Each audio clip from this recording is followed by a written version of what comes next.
Aloha kākou, o wau no o Kaolino Kaimana Yasuoka. O keia ko'u kumu le hua ka wai kapu o ka lani hiuet. Kumu has been an inspiration for the title and the intentions embedded in this next module. From the start of the pandemic, Kumu quickly shifted and reached out to the community to ku ho'omalu. Kumu, can you please share with us the meaning of the phrase ku ho'omalu and why you used it early in the pandemic? You know, from the beginning of this pandemic, I introduced the phrase ku ho'omalu, to stand, to protect, but to do that with a sense of peace and harmony, because it included our kupuna, our makua, and our keiki. And we wanted to give them a sense in this protectedness, comfort. And ku ho'omalu, stand. Outlast this epidemic. Stand. Do what we need to do. Stand. Protect our families, our grandparents, our parents, and our parents. Together, collectively. Let's ku ho'omalu and move forward from this COVID-19 pandemic. Mahalo. Ku pa ku kapali o Nihoa i kamakani.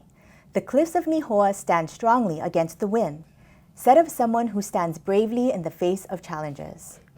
This olelo no'eau speaks towards the module's title, Ku Ho'omalu, and recognizes the many people in Hawaii who are standing firm in various ways to support one another through this pandemic. Mahalo for joining us on this journey. The pandemic is now stretching beyond a year, and some of us might be feeling something called COVID fatigued, where we are done with it all and we just want to go on with our lives. Thus, I would like to share through Module 3 why we need to continue to ku ho'omalu, to remain steadfast and vigilant in protection of one another. Critical to all of this is our need to analyze our individual situations while putting together the individual pieces of the puzzle to see what pathway will work best as we continue to navigate through this pandemic. Why is this important? Because the CDC has found that members of organizations and workplaces want to feel safe because feeling safe eases stress, anxiety, and reduces a different kind of fatigue, our mental and emotional fatigue. It is hoped that this module will be able to decrease the anxiety and stress some of us feel when we don't feel there is adequate protection in the spaces that we find ourselves, and can provide information to organizations and workspaces that want to be able to continue while minimizing the risks. Throughout the pandemic, we have seen how everything can come to a standstill. Sports, movie sets, schools, fitness centers, to name a few, when an individual tests positive with COVID-19. Since we all want to avoid the need to quarantine, isolate, this module is meant to help to provide information that will lower risks. What are the best ways we can continue to keep ourselves, our ohana, families, and communities safe? The multi-layered approach. The visual here is at the heart of this module. In a moment, I will ask you to take a moment to pause the video and focus on the image. Write down or mentally note all the different details in this visual. When you are done, restart the video. Great job seeing all the different ways a person can take layered protections as both personal responsibilities and shared responsibilities. Now, do you see that little mouse in the middle? Even with all the layers of protection, there might be things that are out of our control, like the variants. Because we can't always predict everything about this virus and its variants, the more layers we use, the more likely we are to cover some of those holes. Let's examine the protective practices that we do have control over. These are masking up, physical distancing, washing our hands, hand hygiene, avoiding large gatherings, proper ventilation practices, and self-isolating or quarantining.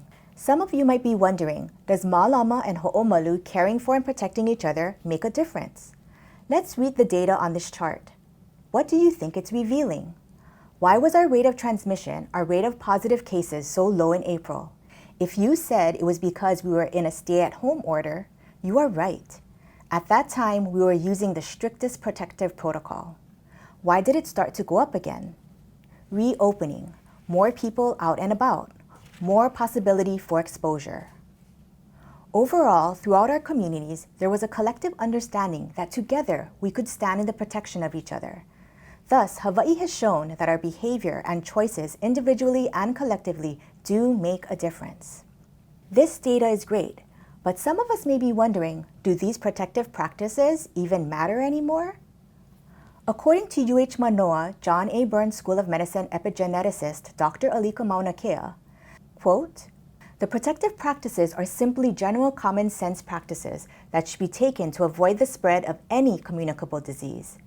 It would be especially important to continue these practices at schools where vaccines are not available for young children at the current time, but also when seasonal diseases like flu come in. We also suffer from other tropical diseases as well, and it will only get mingled when tourism is in full force. I think what your module teaches, or actually reinforces, is the need to practice good hygiene and has strong public health implications." Close quote. During the pandemic, not only were our protective measures supporting us in keeping our case numbers down, great job, Hawaii, but across the globe, these same protective practices were extremely effective with keeping the flu out of our families and communities. In a Scientific American article by Katie Peak published on April 29, 2021, the headlines noted, "Across the U.S., rather than the usual flu deaths numbering in the tens of thousands, there were 600 mortalities." Thus, as you can see, continuing these protective practices are not only helping us to get through this pandemic, but they also help us to get through other communicable diseases. Some people might say that this is fear-mongering, but one thing that Kumukawai Kapuokalani teaches our class about indigenous perspective, Kanaka Maoli perspective, is that Kupuna believe in being informed and being prepared, that knowledge is power, and that it is how we use that power that matters. He has chosen during this whole pandemic to use it to responsibly care for himself and his community. We can use staying informed as a means to protect ourselves. Towards this end, even prior to the pandemic, Kumu shared with us how when he would travel to teach, he knew that it was his job to stay healthy, so he would wear a mask and he would keep his hands clean and sanitized. He believed in the practices because he saw them work for him. Another reason why it makes sense to continue to use protective practices has to do with the variants. The longer the COVID-19 virus is spreading, the number of variants found will increase. This is why we need to ensure that we support other countries in receiving the vaccine, because we all need to get COVID-19 under control. You might be wondering why the variants pose a problem. The problem with the variants is that they are more transmissible, more easily spread.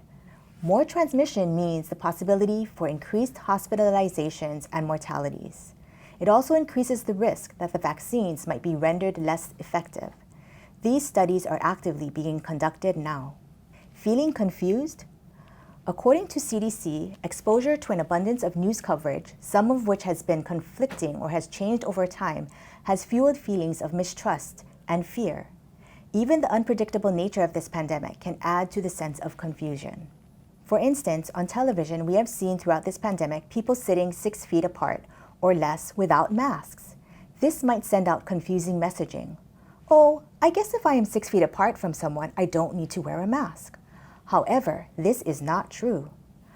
How are these institutions, organizations, networks able to proceed in a way that looks as though everything is back to normal? Special protocols and testing. Testing often ensures that individuals within close vicinity of one another are negative.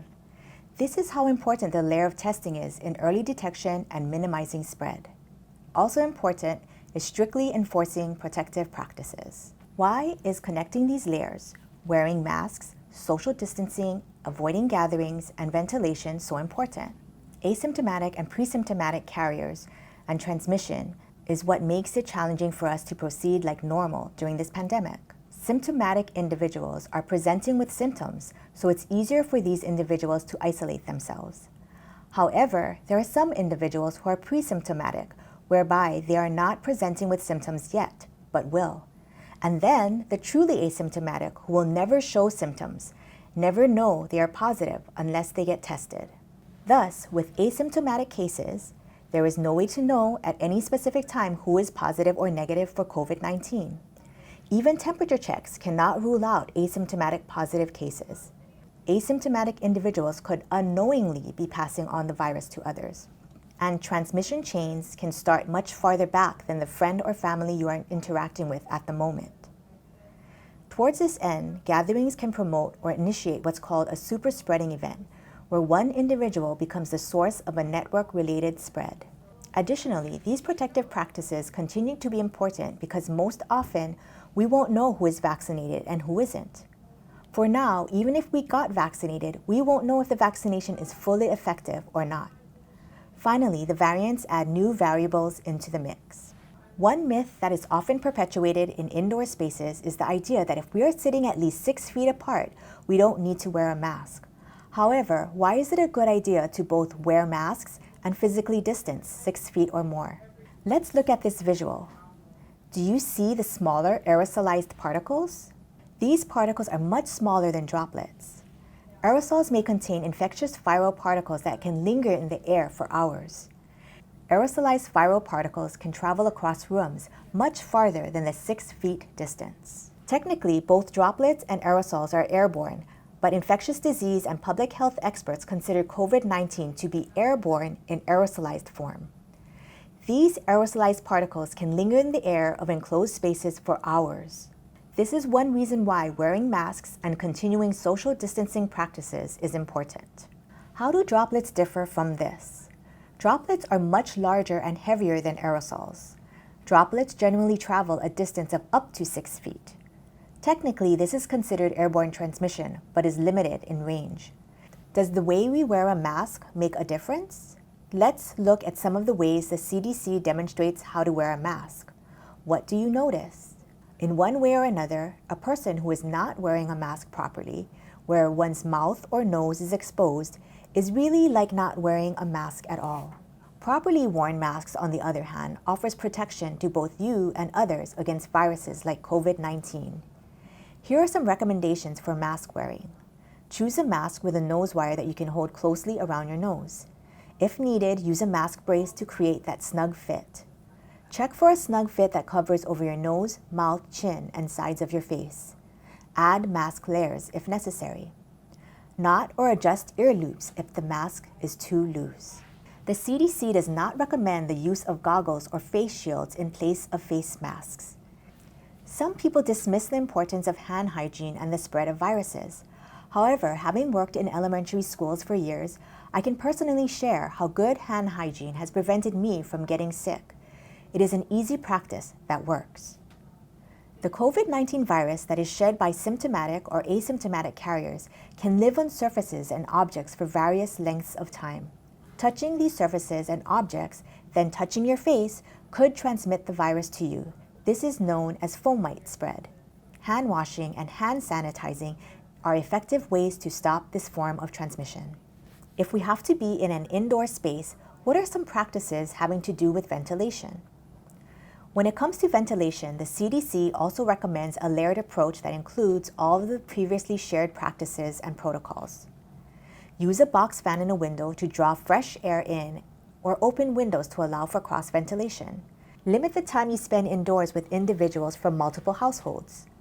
Maintain physical distancing with individuals outside of your ohana bubble.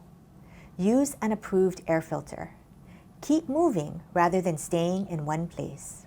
Isolation and quarantining for unvaccinated individuals remains the same, and isolation and quarantine are proven protective health interventions for reducing the spread of COVID-19. Isolation is when a person who tests positive separates from others. Quarantine is about ho'omalu, protection, because a person who thinks they were exposed to COVID-19 takes on the responsibility to separate themselves for the full 14 days. Although we might not hear a lot of discussion on the issue of what is being termed long haulers, the phenomenon is real and the impacts are lasting. Glance over the range of serious long-term complications on the right. All the more reason why we want to remain safe and protected. For individuals who would like to dig deeper into the academic words associated with this pandemic, a list curated from the module itself is laid out for you to review at your own convenience. I encourage you, if you would like to know more, there's videos, additional content on the modules that are on the paac.info website. Mahalo Kumu for sharing your mana'o with us today. For additional content and resources, visit our paac.info website. Mahalo. Mahalo.